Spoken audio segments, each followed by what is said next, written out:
warahmatullahi wabarakatuh. Halo, perkenalkan nama saya Nurliana Ramadhani dari Universitas Jember, Fakultas Keguruan dan Ilmu Pendidikan, Program Studi Pendidikan Bahasa dan Sastra Indonesia. Pada kesempatan kali ini, saya akan menjelaskan materi pembelajaran Bahasa Indonesia kelas 7, fokus pada KD 4.4 mengenai teks cerita fantasi. Di dalam KD 4.4 ini terdapat dua keterampilan. Keterampilan yang pertama adalah merancang dan mengembangkan teks cerita fantasi.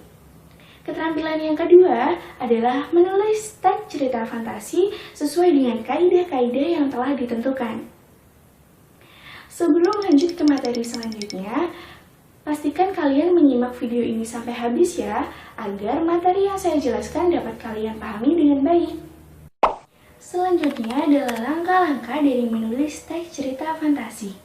Langkah-langkah menulis teks cerita fantasi memiliki 5 langkah. Yang pertama adalah menentukan tema dan ide. Selain itu, kalian juga harus menentukan pesan yang akan kalian tulis di dalam cerita kalian ya. Kemudian yang kedua adalah menentukan tokoh. Yang ketiga adalah menyusun kerangka berdasarkan struktur dari teks cerita fantasi. Yang keempat adalah memilih atau menggunakan bahasa yang tepat.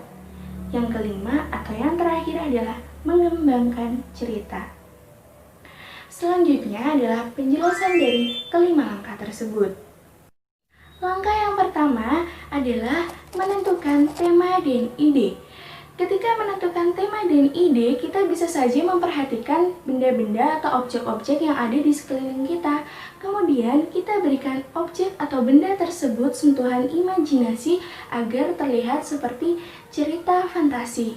Untuk tema sendiri, ada beberapa pilihan. Yang pertama, tema sihir, tema peri, tema monster, tema superhero, atau pahlawan super. Terserah kalian, yang penting sesuai dengan ide cerita kalian. Lalu, yang kedua adalah menentukan tokoh. Di dalam menentukan tokoh ini, kita bisa saja menggunakan diri kita sendiri atau orang lain sebagai inspirasi.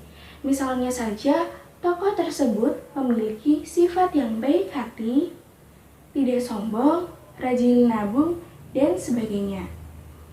Lalu, langkah yang ketiga adalah membuat kerangka berdasarkan struktur dari teks cerita fantasi.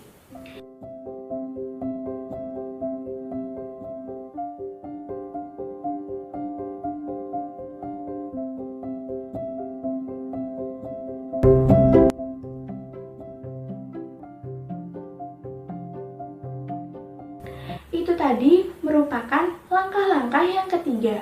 Kemudian, langkah yang keempat adalah menentukan atau menggunakan bahasa yang tepat.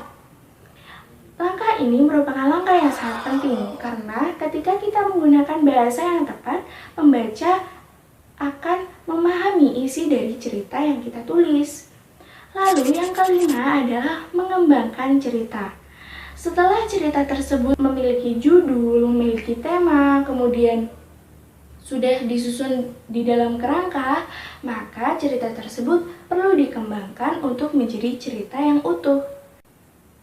Nah, untuk mencoba atau menerapkan materi yang sudah saya jelaskan tadi, kalian dapat menulis teks cerita fantasi sendiri berdasarkan langkah-langkah yang sudah dijelaskan tadi ya. Pastikan jangan sampai ada langkah yang tertinggal.